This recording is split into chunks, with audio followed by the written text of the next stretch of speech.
వేలాది మందికి వందలాది మందికి చికిత్స చేస్తూ కరోనా సమయంలో భయపడకుండా కరోనాని ఎదుర్కొనేటట్టుగా చేసినటువంటి మహానుభావులు వారు ఇక్కడ ఉన్నారు. అందుకోసమే ఇంకా ఈ ప్రపంచం ఇటువంటి మహానుభావులందరూ ఉన్నారు కాబట్టే ఇంకా ఈ ప్రపంచం ఇలా నిలవగలుగుతోంది అని నా నమ్మకం.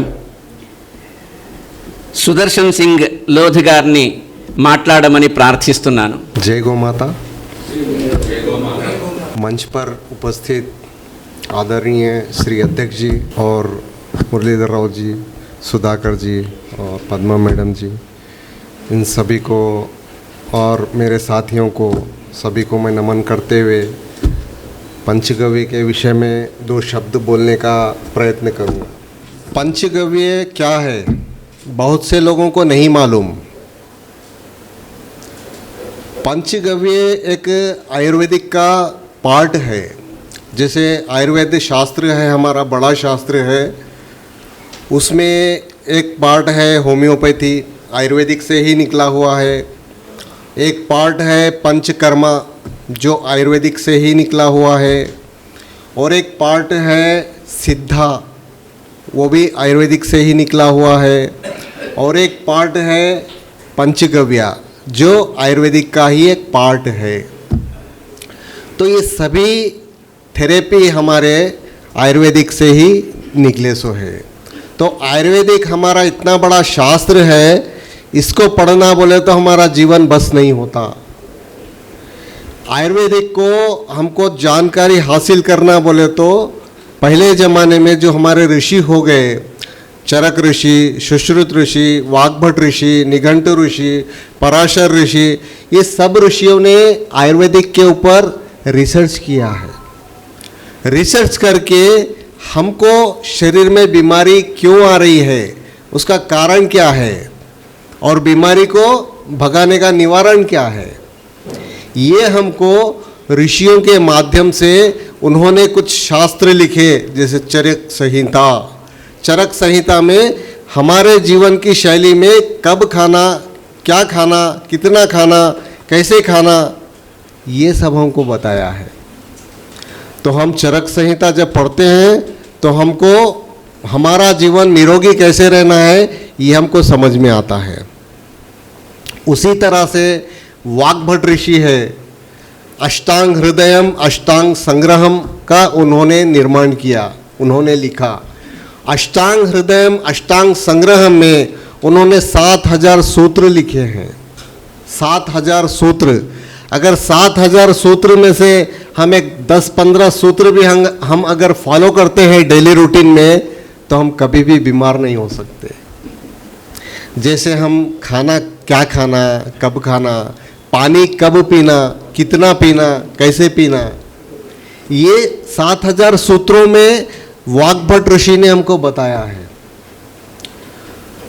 तो ये सब हमको जानकारी हमारे शास्त्रों से मिलती है, लेकिन आज के मॉडर्न ज़माने में हम लोग शास्त्र पढ़ते नहीं हैं क्योंकि हमारे पास टाइम नहीं है। क्यों टाइम नहीं है? क्योंकि हम भोगवादी जीवन में व्यस्त हो गए। हमारा घर, हमारा परिवार, हमारी बीवी, हमारे बच्चे, हमारा टीवी, हमारा फ्रिज, इसमें हमारे को टाइम नहीं मिल रहा है। तो हम शास्त्र कब पढ़ेंगे? हमारे शास्त्रों में कहा गया है कि अगर साहित्य संगीत कला विहीना साक्षात पशुपुच्छ विषाणहीना, ये हमारे शास्त्रों में कहा गया है। अगर हमारे जीवन में शास्त्र नहीं है, संगीत नहीं है, ज्ञान नहीं है, नॉलेज नहीं है, तो हमारे में और पशु में क्या अंतर है? और एक जगह हमको पढ़ने को मिला था, आहार निद्रा भयमैथुनंच सामान्य में तत् पशुभिः समानाम, लेकिन धर्मो ही तेषाम अधिको विशेषो धर्मेण हीना पशुभिः नराणाम। मतलब क्या है? भूख लगे तो खाना, नींद आए तो सोना, तकलीफ आए तो डरना और मौत आए तो मरना। इसके सिवा हमको कुछ आता है क्या?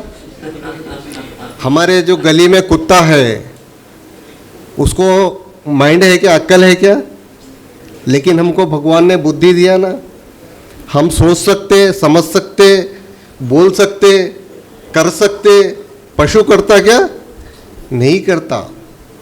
कुत्ते को इतना ही मालूम, भूख लगे तो खाना, नींद आ गई तो सो जाना, कोई डराए तो डर जाना, मौत आए तो मर जाना। लेकिन हमको भगवान ने 84 लाख प्राणियों में सर्वश्रेष्ठ प्राणी मानव बनाया। क्यों बनाया? क्योंकि हम पृथ्वी पर जाके जीव जंतुओं की रक्षा करने के लिए। धर्मे हितेषाम अधिको विशेषो धर्मेण हीना पशुभिः नृणाम्।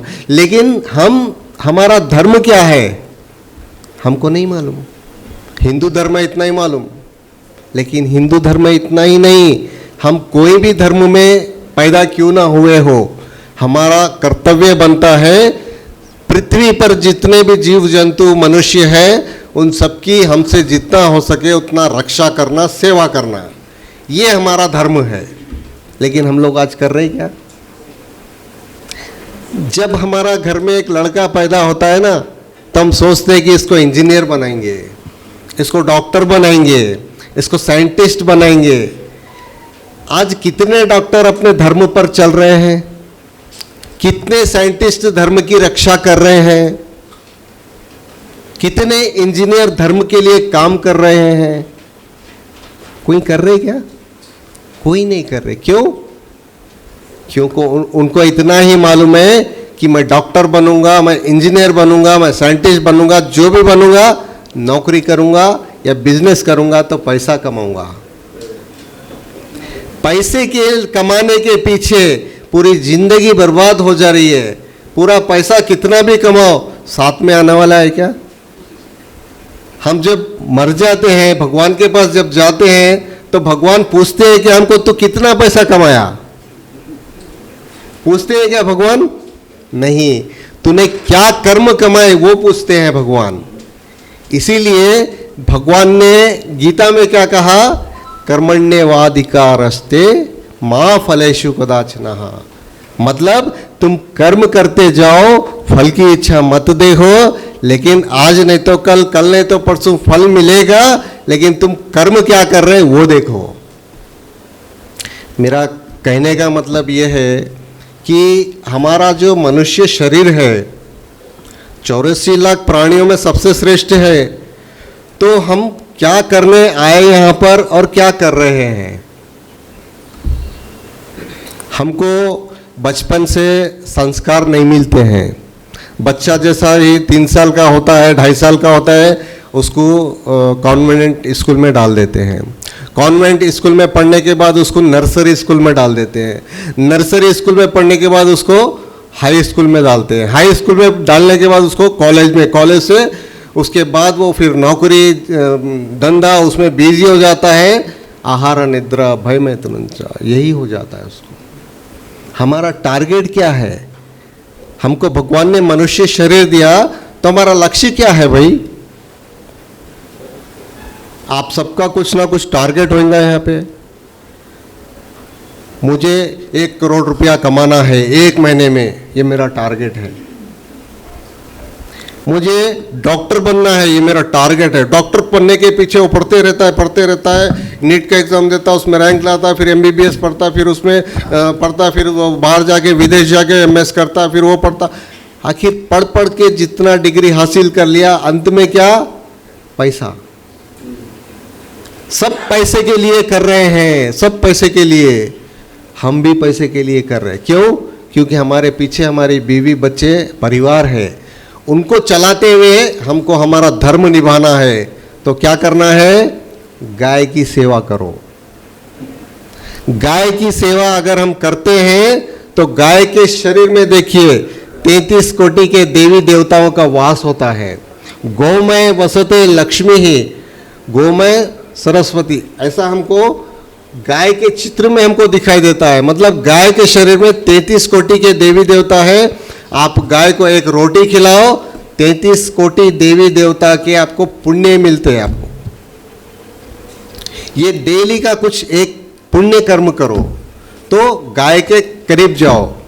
हमारे भारत देश में जब अंग्रेज़ों का राज्य था तो अंग्रेज़ों ने करीब भारत देश में 240 साल राज किए। 240 साल राज्य करने के बाद अंग्रेज़ों को क्या लगा कि भारत देश में इतना पैसा है, घर घर में मिट्टी के हंडी में भर के सोने के अशरफिया है, सोने के सिक्के हैं, हीरे मोती जवाहरात है, उनका कोई वैल्यू नहीं है। लेकिन वैल्यू हमको मालूम है क्या है। एक छोटी सी झोपड़ी के अंदर जाके देखेंगे तो उसके पास 10 हंडी भर के सोने के सिक्के रहते, लेकिन वो खेत में काम करता जाके। पैसे का वैल्यू नहीं है, मनुष्य का वैल्यू है, इंसान का वैल्यू है। ये अंग्रेजों ने देखा। अंग्रेजों ने देखने के बाद भारत देश के घरों में से लूटना चालू कर दिया। आपकी जेब का पैसा मेरी जेब में कैसा है, ये पूरी प्लानिंग वो लोग फिट किए। सर्वे कराया, अंग्रेजों ने सर्वे कराया। सर्वे करा के ये देखने लगाया कि इंडिया में कितने गरीब हैं, कितने लोग बीमार हैं, कितने लोग अशिक्षित हैं और कितने लोग भिखारी हैं। ये इंडिया का सर्वे कराया अंग्रेजों ने। तो सर्वे का रिपोर्ट में ये आया कि इंडिया में कोई गरीब नहीं है,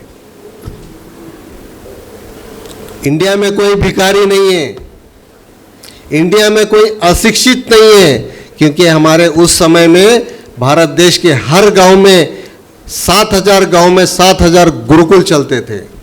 7000 गुरुकुलों में संस्कृत की शिक्षा दी जाती थी। उससे हमारा ज्ञान बढ़ता था, हमारा नॉलेज बढ़ता था। हम पैसे के पीछे नहीं भागते थे। हमारा उद्देश्य क्या है, हमारा धर्म क्या है, हमारा उसके पीछे भागते थे हम लोग। लेकिन इन अंग्रेजों ने हमको पूरा माइंड कन्वर्ट कर दिया धीरे धीरे। हमारे 7000 गुरुकुल धीरे धीरे बंद करवा दिए उन्होंने। जो हमारा ज्ञान था, हमारे शास्त्रों का ज्ञान था, हमारे वेदों का, पुराणों का, उपनिषदों का जो हमारे शास्त्रों का ज्ञान था, उसको धीरे धीरे हमारे में से कम। हम छोटी सी दुकान क्यों ना चलाओ, उसके लिए जो माल खरीद के लाते हैं उसका टैक्स भरते हैं हम लोग। जो माल बेचते हैं उसका टैक्स भरते हैं हम लोग। 64 प्रकार के टैक्स भरते हैं हम लोग। नया गाड़ी खरीदो 3 प्रकार के टैक्स लेता है वो, फिर एक इंश्योरेंस लेता है।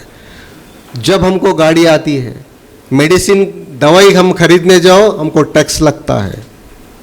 तो अंग्रेजों ने हमको पहले हमारी जेब का पैसा तो लूट लिया, अब आगे हमको कैसा बर्बाद करना, मतलब हमको कैसे बीमार करना। तो उन्होंने फिर सर्वे कराया कि भारत देश के जितने गांव हैं, 7000 गांव, उसमें जितने भी लोग रहने वाले हैं वो बीमार क्यों नहीं पड़ रहे।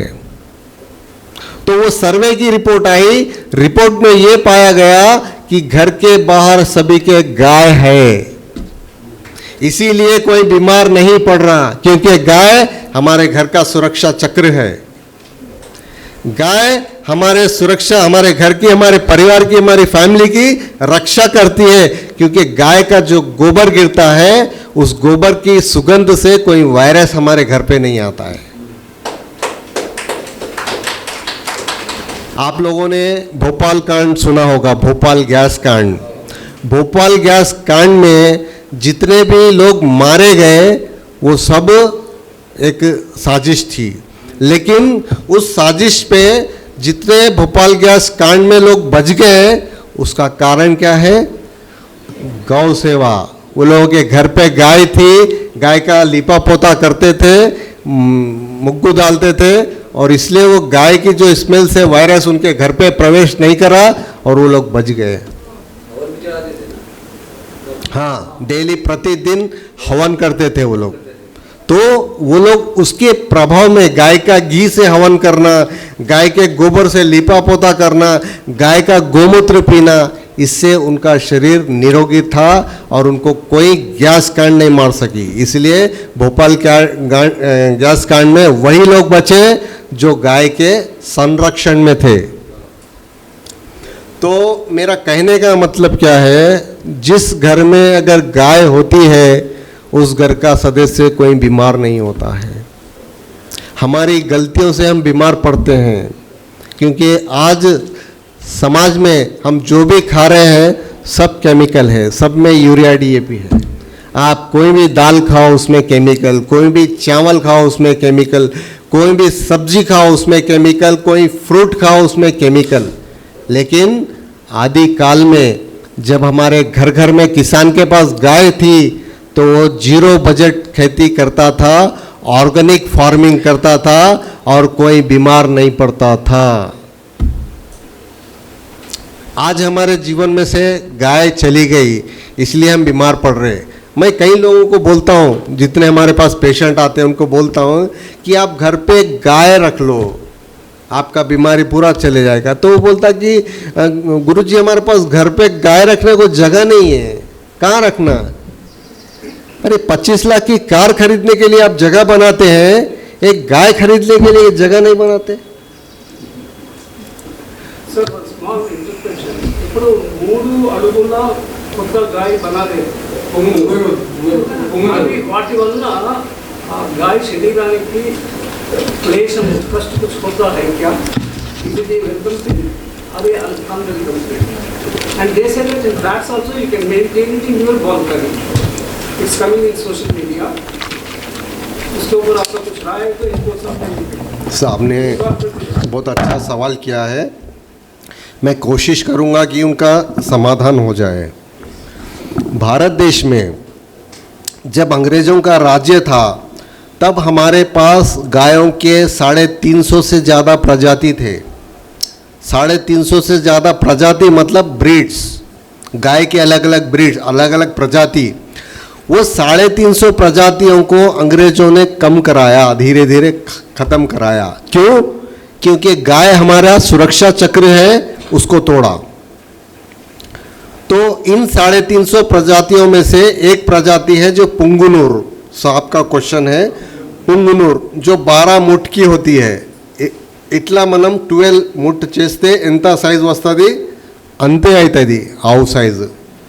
वो 12 मुठ की जो गाय होती है सबसे छोटी नाटी होती है, लेकिन अलग अलग राज्य में अलग अलग गाय होती है। जैसे केरला में अलग गाय होती है, तमिलनाडु में अलग प्रजाति की होती है, आंध्र में अलग प्रजाति की होती है, तेलंगाना में अलग प्रजाति की होती है, कर्नाटका में अलग प्रजाति की होती है। तो ऐसा भारत देश के जो अलग अलग राज्य हैं उन सब में अलग अलग गाय होती है। वो एक आंध्र प्रदेश के पुंगनुर गांव की एक छोटी सी गाय है जो पुंगनुर है, जिसको नरेंद्र मोदी जी ने पूजा किया है। जब से उस गाय का प्रभाव बढ़ गया है और वैल्यू बढ़ गया है, क्योंकि हमारे भारत देश के प्रधानमंत्री जी ने उसको पूजा किया है। तो ये न्यूज़ देख के हम सब में जागृति आई कि छोटी सी गाय है, क्यों ना हम घर पे भी ला के रखें उसको।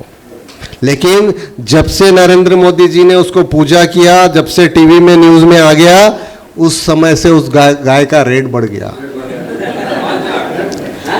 वो गाय मिलने ही नहीं लग रही है।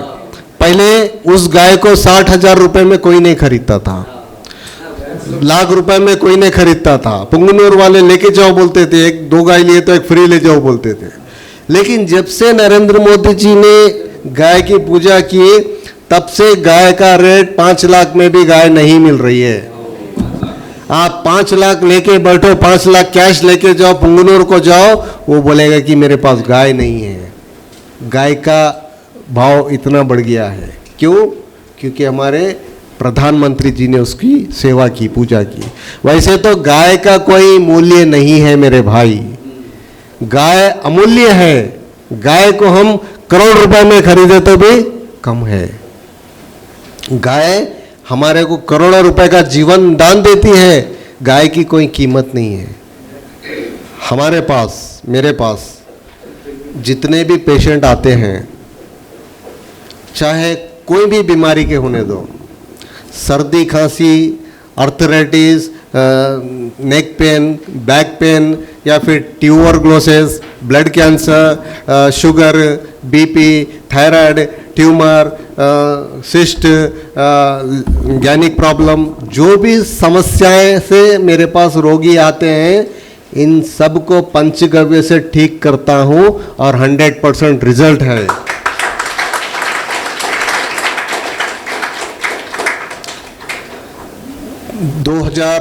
में 2014 में मैंने पंचगव्य का क्लिनिक शुरू किया था। तो मैंने पंचगव्य में गाय के प्रति इतना लगाव हो गया कि मेरे को यही मेरा जीवन का उद्देश्य है, मेरा लक्ष्य है, क्योंकि यह लोक सौख्यम परलोक मोक्षम कोई बिजनेस में नहीं है क्या? कोई बिजनेस में है तो बता दो, यह लोक सौख्यम परलोक मोक्षम, लेकिन गाय की सेवा में, गाय के पंचगव्य में ये हमको है। यह लोक सौख्यम, कितना पैसा चाहिए ले लो, गाय बोलती है तो जितना मेहनत कर उतना पैसा दूंगी। पिछले साल मैंने 27 लाख का टैक्स भरा, इनकम टैक्स वाइट में, तो गाय से ही कमाया मैंने, गाय के पंचगव्य से ही कमाया, और ज्यादा लूटता हूं नहीं मैं। जैसे साहब ने बताया, कोरोना में मैंने जो कोरोना का टॉनिक बनाया गोमूत्र से, तो वो कोरोना का टॉनिक 450 रुपए में दिया मैंने, 450 रुपीज, 450 रुपए में 3 दिन में कोरोना नेगेटिव, 3 दिन में, केवल 3 दिन में कोरोना नेगेटिव। बड़े बड़े कॉरपोरेट हॉस्पिटल में कोरोना को कम करने के लिए 1-1 करोड़ 1.5 करोड़ रुपया लूट लिए, वो लोग लूट लिए। मैंने तो नहीं लूटा, 450 रुपये लिया, सेवा किया मैंने भी, क्योंकि उस समय औषधि बहुत मुश्किल से मिल रही थी, एम्प्टी बॉटल्स नहीं मिल रहे थे और भी कुछ नहीं मिल रहा था। ऐसे स्थिति में, कोरोना के लॉकडाउन में, हमने जितना हो सका कम से कम में 450 रुपये में कोरोना 3 दिन में नेगेटिव, तो मैंने 8000 लोगों को कोरोना से बचाया।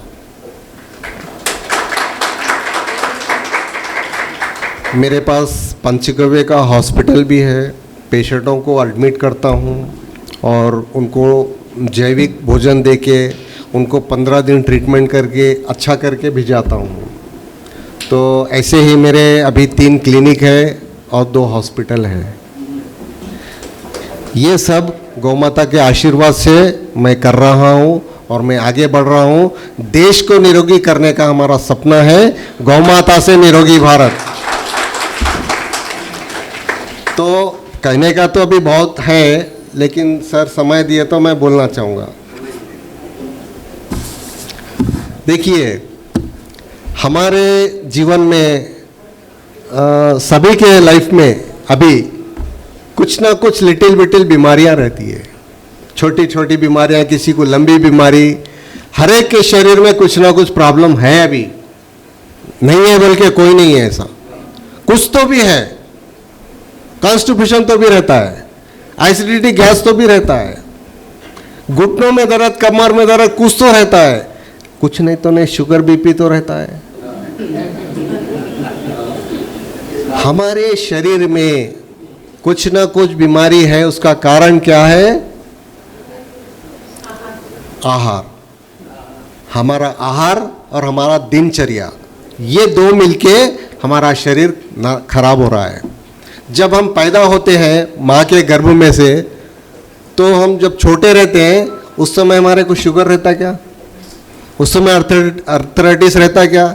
उस समय थायराइड रहता क्या? उस समय कॉन्स्टिपेशन रहता क्या? उस समय कैंसर रहता क्या? उस समय ट्यूमर रहता क्या?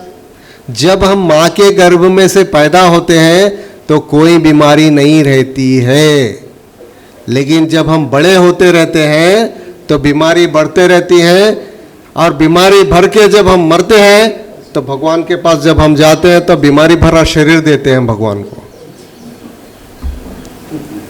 बीमारी भरा हुआ शरीर हम भगवान को रिटर्न करते हैं तो भगवान क्या बोलेगा? मैंने तो तेरे को अच्छा शरीर दिया और तूने तो ये बीमारियां भर के लाया। इसमें गलती किसकी है? भगवान की गलती है? किसकी गलती है? संस्कारों की गलती है, क्योंकि हमको बचपन से संस्कार नहीं मिले। अगर संस्कार मिलते हैं तो हमको दिनचर्या हम फॉलो करते हैं। सुबह में उठना का, ब्रह्म मुहूर्त में कितने लोग उठते हैं? कोई नहीं उठते। सब रात में 12-1-2 बजे तक मोबाइल में देखते रहते हैं, सुबह में 8-9 बजे तक सूर्यास्त होने के बाद उठते हैं। पूरी दिनचर्या सत्यानाश, खराब हो जाता है। बीमारी आने का कारण है मोबाइल की चपेट में हम रहते हैं। पूरे रेडिएशन हमारे नर्व सिस्टम को डैमेज करते हैं। रात में जगते हैं, हमारे हार्मोन्स नहीं बनते हैं, हमको इनबैलेंस हो जाता है बॉडी में। हमारा शरीर का वात पित्त कफ बैलेंस से आउट हो जाता है। देखो हमारा शरीर है ना पंच तत्वों से बना है, जल, अग्नि, वायु, पृथ्वी, आकाश। ये 5 तत्व 5 ఎలిమెంట్స్ మన శరీరంలో ఉంటుంది। ఈ 5 ఎలిమెంట్స్ తోని మన శరీరం నడుస్తుంది। ఈ 5 ఎలిమెంట్స్ ఎక్కువ తక్కువ అయితే మనకు రోగం వస్తుంది। ఈ 5 ఎలిమెంట్స్ మనకు మెయింటైన్ చేసిన వాళ్ళు ఎప్పుడు నిరోగి ఉంటుంది। ये 5 तत्व जब हम बैलेंस में रख के चलते हैं तो हमारा बीमारी नहीं आता। बैलेंस में कैसे रखना, अभी मान के चलो हमारे मेरा हाइट है, मेरे हाइट के हिसाब से वेट कितना रहना, अगर मैं वो मेंटेन करके चलता हूँ तो मैं बीमार नहीं रहता हूँ, बीमारी नहीं आती। क्योंकि हाइट के हिसाब से जब हम वेट मेंटेन करके चलते हैं तो हमारा जल तत्व, अग्नि तत्व, पृथ्वी तत्व, आकाश तत्व, ये सब हमारे को कंट्रोल में रहता है, बैलेंस में रहता है। अगर हम मान के चलो सुबह में उठ के फूड खा खा खा खा कर रहे हैं, रात में 12 बजे 2 बजे भी खा खा कर रहे हैं, तो हमारा हालत क्या होगा, डाइजेशन होगा क्या? नहीं होगा। हमको खाना कितना खाना है, कब खाना है, कैसे खाना है, ये पता होना चाहिए। खाना तो सभी खाते हैं, कब खाना, कितना खाना, कैसे खाना, अगर हम दिनचर्या फॉलो करते हैं तो हम कभी भी बीमार नहीं होते, हमारा पंच तत्व कभी भी इनबैलेंस नहीं होता। ठीक उसी तरह से हम जब पानी पीते हैं तो पानी भी उसी तरह से कब पीना, कितना पीना, कैसे पीना, ये अगर हम फॉलो करते हैं तो कभी भी बीमार नहीं होते हैं। हम दिनचर्या को, जैसे वाग्भट ऋषि के सूत्रों को हम अगर पालन करते हैं, हमारे धर्म का पालन करते हैं, तो हम 100 साल तक बीमारी हमारे नज़दीक नहीं आ सकती। हमारे हाथ में है बीमार पड़ना कि बीमारी को भगाना, बीमारी को पालना कि बीमारी को दूर भगाना, किसके हाथ में है? हमारे हाथ में है। तो ये हमको पंचगव्य में गाय के जो 5 गव्य है, जैसे मुरलीधर राव सर ने बताया हमको कि 5 गव्य क्या है, दूध, घी, गोमूत्र, गोबर और दही, ये 5 गव्य है। और हमारा शरीर 5 तत्व से बना है। तो ये 5 गव्य 5 तत्व को बैलेंस करते हैं, इसीलिए गाय है। तो अंग्रेजों ने सुरक्षा चक्र हमारा इसलिए तोड़ा क्योंकि गाय हमारे फैमिली की रक्षा कर रही थी। पहला सुरक्षा चक्र अंग्रेजों ने तोड़ा। दूसरा सुरक्षा चक्र, हमारे घर में तुलसी का झाड़ होता है, आंगन में तुलसी की पूजा करते हैं हम। तुलसी हमको ऑक्सीजन देती है और ऑक्सीजन हमारा प्रदूषण मुक्त करती है। तो तुलसी हमारे घर के सेंटर में, आंगन में रहती है और गाय हमारे घर के बाहर रहती है। तो गाय हमारे घर का पहला सुरक्षा चक्र, जो अंग्रेजों ने गाय को हटाया, कत्ल खाने खुलाए और हर गाय को काटने लगाया। क्यों? क्योंकि गाय कम होना और हमारा बीमारी बढ़ना, तो उनकी दवाई बिकेगी और हमारी जेब का पैसा उनकी जेब में जाएगा। ये पॉलिसी अंग्रेजों की फिट की है वो लोग, और आज भी उनकी पॉलिसी चल रही है। हमारा भारत देश का कानून नहीं तोड़ सक रहा है इसको, क्योंकि हमारे पास कानून नहीं है। वही कानून को चलाते हुए चल रहे हम लोग। तो पहला सुरक्षा चक्र गाय को अंग्रेजों ने तोड़ा। दूसरा सुरक्षा चक्र तुलसी को उन्होंने आंगन में से हटाया, फ्लैट बना दिए, हमको बिल्डिंग बना दिए, ground floor, first floor, second floor, third floor. अब फ्लैट में रहेंगे तो वहां रहने को कंजेस्टेड जगह ही नहीं है, तो तुलसी कौन रखेगा? तुलसी को हटाया। तीसरा सुरक्षा चक्र, हमारे रसोई घर में हमारे मसाले, जो हमारी दालचीनी है, इलायची है, सौंफ है, जीरा है, हल्दी है, ये डेली रूटीन में जो हम लोग फूड में खाते हैं, ये सबको क्या करें अंग्रेजों ने केमिकल बेस बनाना चालू किए। उसकी खेती में यूरिया, डीएपी, कीड़े मारने की दवा तैयार करके हमको दे दिए और हमारे किसान वो मजे से मार रहे हैं। कीड़े मारने की दवा मार रहे हैं, लेकिन जो दवा औषधि खा रहे, जो मसाले खा रहे, वो लोग भी धीरे धीरे करके बीमार पड़ रहे हैं। तो अंग्रेजों ने तीसरा सुरक्षा चक्र, मसाले हमारे जो रसोई घर में, उसको तोड़ा और केमिकल बेस बनवाया। तो मतलब क्या है, हमारी जेब का पैसा हम जिंदगी भर में कॉलेज एजुकेशन ले लो, इंजीनियर बन जाओ, डॉक्टर बन जाओ, जितना पैसा कमा लो, उसके बाद वो अंग्रेजी डॉक्टर वाले, दवाखाने वाले, कॉरपोरेट हॉस्पिटल वाले लूटते हैं हमको। हमने जितना पैसा जिंदगी भर कमाया, 10 साल 20 साल नौकरी करके, 50 साल नौकरी करके जितना भी कमाया, एक ही झटके में पूरा ले लेते हैं वो लोग। एक पेशेंट को मैंने ऐसा देखा हूँ जो 2-2 करोड़, 5-5 करोड़, 10 करोड़ भी लगाने के बाद नहीं बचे वो। उसकी 10 करोड़ की कमाई लूट लिए हॉस्पिटल ने, कॉरपोरेट हॉस्पिटल ने। क्यों लूटे? क्योंकि उनको पैसा चाहिए, अंग्रेजों का है, अंग्रेजों की पद्धति से बना सो है, अंग्रेजी मेडिसिन बिकती है। 2 रुपए का इंजेक्शन 20,000 रुपये में देते हैं वो लोग। 2 रुपए का इंजेक्शन 20,000 रुपये में देते हैं। उसका MRP कौन डिसाइड करता है? हमारी सरकार तो टैक्स की भूखी है, कितना भी टैक्स दो, बेच लो तुम, जहर भी बेच लो बोलती है। तो ये सारी चीज़ें अगर ओवरऑल कैलकुलेशन करें तो अगर गाय है तो हमारा जीवन है, गाय नहीं है तो हम शून्य है, बीमार है, और जितना कमाएंगे सब जाने वाला है। आप लिख के रख लो एक बात, आप जितना भी पैसा कमाओ, अंग्रेजी दवाखाने वाले लूटने वाले हैं और पैसा जाने वाला है। रिसेंटली एक एग्जाम्पल देता हूँ आपको। एक हॉस्पिटल में गया मैं, छोटा सा लड़का, उसको कुछ सांस लेने में तकलीफ हो रही है, तो उसको वेंटिलेटर में रखकर डेली 1 लाख 1.5 लाख रुपए का बताए वो लोग। तो डेली 1 लाख 1.5 लाख रुपया गरीब इंसान, मिडिल क्लास आदमी कहाँ से लाएगा? उस बच्चे का, उस लड़के का इलाज कैसे होगा? क्यों? क्योंकि हम अंग्रेजों के चंगुल में फंसे हुए हैं। बड़े बड़े हॉस्पिटल में जाते हम लोग, वो लोग सभी सुविधाएं देते हमको, लेकिन हमारा जो पैसा है, कई पीढ़ियों का पैसा लूट लेते हैं वो। तो ये लूट को अगर हमको बचाना है, हमारे भारत देश को निरोगी करना है, तो गाय के सानिध्य में आइए आप लोग। आपके माता पिता जितने भी जो पूर्वज हैं, उनके घर में देखो गाय थी। आपके दादा के घर में, दादी के घर में, आपकी नानी के घर में, नाना के घर में, सभी के पास गाय थी और उनको कोई गंभीर बीमारी नहीं थी। आप रिसर्च करो, मैंने 5 पीढ़ियों का रिसर्च किया है मेरे। हमारे 5 पीढ़ी में हमारे जितने दादा हैं, उनके बेटे हैं, फिर हमारे पिताजी हैं, हमारे उनके काका उन्हों हैं, 5 पीढ़ी रिसर्च किया मैंने, सबके पास गाय थी, कोई बीमार नहीं था, गंभीर बीमारी नहीं थी।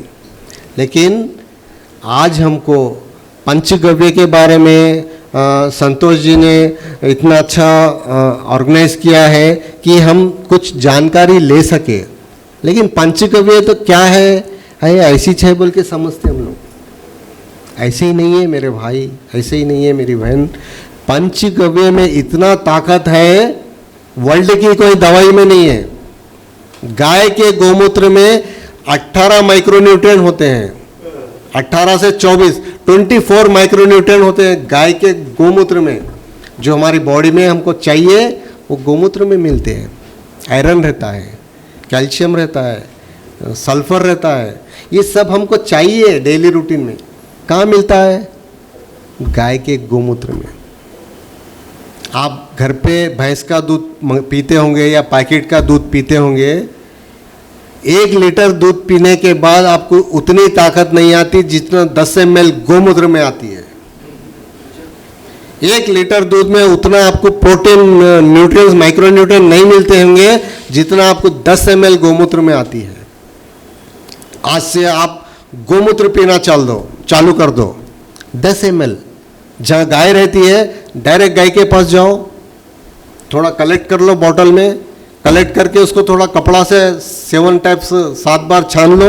उसके बाद एम्प्टी स्टमक, खाली पेट सुबह में पी लो। आपका शरीर धीरे धीरे स्वस्थ होने लगेगा और आप निरोगी होने लगेंगे। गोमूत्र गाय का गोमूत्र नहीं है, अमृत तुल्य है, अमृत तुल्य। साक्षात धन्वंतरी जी उसमें वास करते हैं। गोमूत्रे धन्वंतरी हमारे शास्त्रों में कहा गया है कि धन्वंतरी जी का वास गोमूत्र में है। तो धन्वंतरी जी कौन है? स्वास्थ्य के देवता है, बीमारी आने और बीमारी ले जाने वाले देवता है धन्वंतरी। अगर हम गोमूत्र को डेली यूज करते हैं तो हमारे पास बीमारी पनपेगी क्या?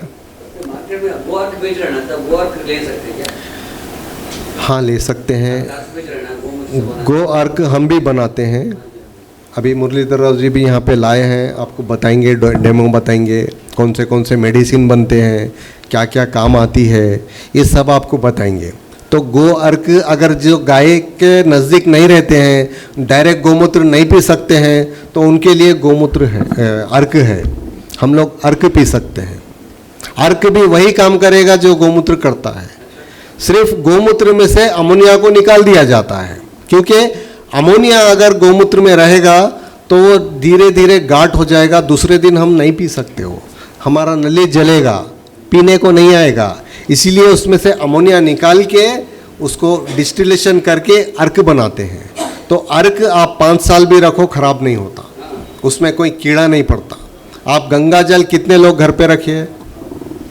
गंगा जल, तो गंगा जल अगर हमारे घर पे है, साल 2 साल 5 साल का भी हो गया है, तो आप देखो उस गंगा जल के पानी में कभी भी कीड़े पड़े क्या? नहीं पड़ते, क्योंकि गंगा नदी भगवान शिव की जटा से निकली है और वो हमेशा पवित्र है, इसीलिए उसमें कोई कीड़ा नहीं पड़ता। हमारे जितने भी पाप होते हैं गंगा नदी में डुबकी लगाने से पाप मिट जाते हैं।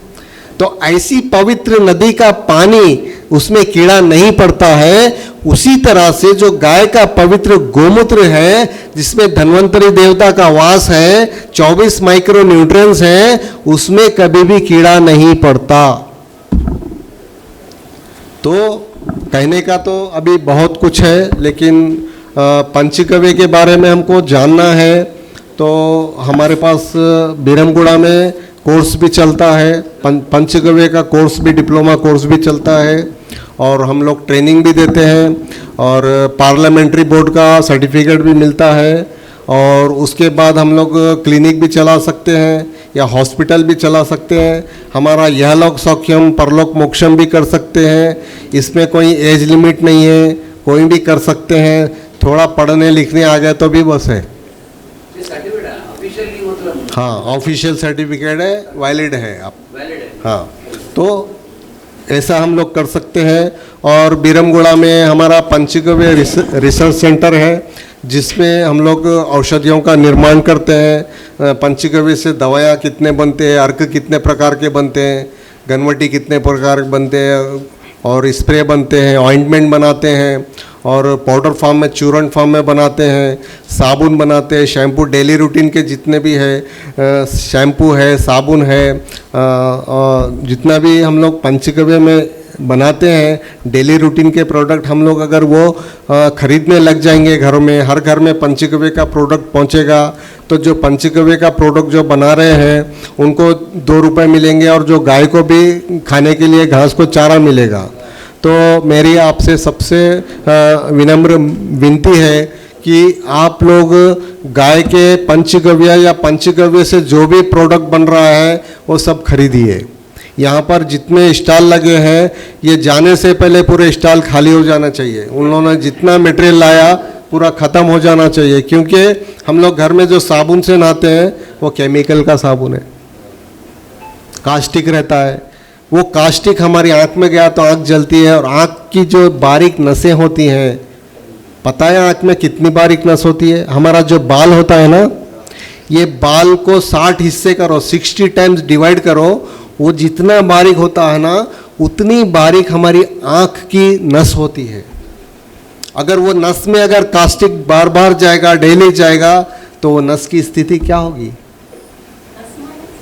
खराब हो जाएगी। इसीलिए जो केमिकल नहीं है साबुन में वही इस्तेमाल करो, और जो शैम्पू में केमिकल नहीं है वही शैम्पू इस्तेमाल करो। पंचगव्य साबुन, पंचगव्य शैम्पू, पंचगव्य पल्लुपुड़ी, दंत मंजन, पेस्ट यूज़ करते हैं हम लोग। पेस्ट क्या है मालूम है?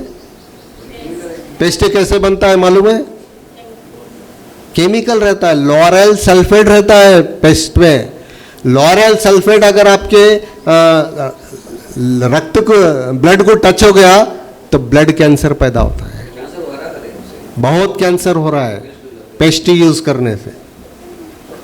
और पेस्ट जो यूज़ करते हैं उसमें बोन पाउडर मिलाते हैं, पेस्ट बनाने वाले, हड्डियों का पाउडर, मरे हुए जानवरों की हड्डियों का पाउडर। इसलिए पेस्ट को घर में से चेंज करो, गाय के गोव्यों का जो दंत मंजन है उसको यूज़ करना शुरू करो। और इसी तरह से हम लोग जो खाना खाते हैं वो खाना भी आजकल भोजन, दाल चावल सब्जी, ये सब नेचुरल फार्मिंग से भी हो रहा है। ऑर्गेनिक खेती जो बिना रसायन के होती है, ये भी हम लोग कोशिश करो कि जो किसान से हम खरीद रहे हैं वो किसान ऑर्गेनिक फार्मिंग कर रहा है क्या। जो जीरो बजट सुभाष पालेकर जी आज इतना प्रचार प्रसार कर रहे हैं, उनका जहाँ पर शिष्य है जो खेती करता है उनसे खरीदिए आप। दाल खरीदिए बिना केमिकल के, गाय के गोमूत्र से जीवामृतम, घन जीवामृतम बना के खेती की जा रही है, वही आप प्रोडक्ट खरीदो। उससे किसान को 2 रुपए मिलेंगे और गाय को खाने को मिलेगा। इससे आपको पुण्य मिलेगा और यह लोक सक्षम परलोक मोक्षम होगा। जय गौ माता।